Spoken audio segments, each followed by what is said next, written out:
Audio Jungle.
জন্মাষ্টমীর সকলকে শুভেচ্ছা জানাচ্ছি। আর জন্মাষ্টমী উপলক্ষে এখানে আমার আসা, আর বিশ্বজিৎ আমার সাথে আছে, এখানকার পৌর প্রতিনিধি, অসংখ্য ভক্তবৃন্দ যারা কীর্তন পরিবেশন করছিলেন, আপনাদের সকলকে প্রণাম। আমার ঠাকুরমশাইকে আমার প্রণাম, গিরি আছে, নুপুর আছে এবং আপনারা সকলেই আছে।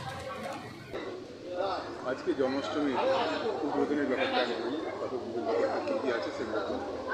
আমাদের জন্মাষ্টমী এখানে 4 বছর ধরে করা হচ্ছে। এটা দমদম পার্কের প্রত্যেকটা ক্লাব, যেহেতু আমরা বিভিন্ন দুর্গাপুজো নিয়ে ব্যস্ত থাকি, সবকটা ক্লাব জানেন দমদম পার্ক দুর্গাপুজো নিয়ে খুব ফেমাস। এখানে প্রত্যেকটা ক্লাব বড় বড় দুর্গাপুজো করে, কিন্তু সবকটা ক্লাব যেহেতু আলাদা আলাদা দুর্গাপুজো করে, একসঙ্গে কোনো অনুষ্ঠান করা হয় না। তাই জন্য আমরা এই জন্মাষ্টমীটা বেছে নিয়েছিলাম। এই কৃষ্ণ পুজো বা গোপাল পুজো আপনি যেটা বলবেন, সেটা আমরা এটা সবকটা ক্লাব মিলে, দমদম পার্কের যে কটা ক্লাব আছে সবাই মিলে এটা একসাথে মিলে আমরা এই অনুষ্ঠানটা, জন্মাষ্টমী উৎসবটা পালন করি। যেখানে প্রায় দমদম পার্কের মানে ম্যাক্সিমাম শতাংশ মানুষের বাড়িতে ভোগ পৌঁছানো হয়। অনেকে আসে, নিয়ে যায় এখান থেকে।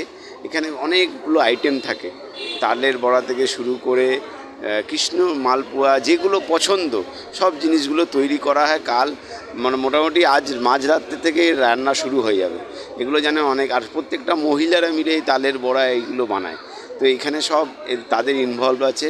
এরা খুব পাড়া প্রতিবেশীরা একসঙ্গে হই হই করে এটা পালন করা হয়। আমার ভীষণ আনন্দ হয়। দেখুন, আমাদের একটা হেলদি কম্পিটিশন তো দুর্গাপুজোর টাইমে থাকে, কার পুজো কত ভালো হবে এরকম একটা থাকে।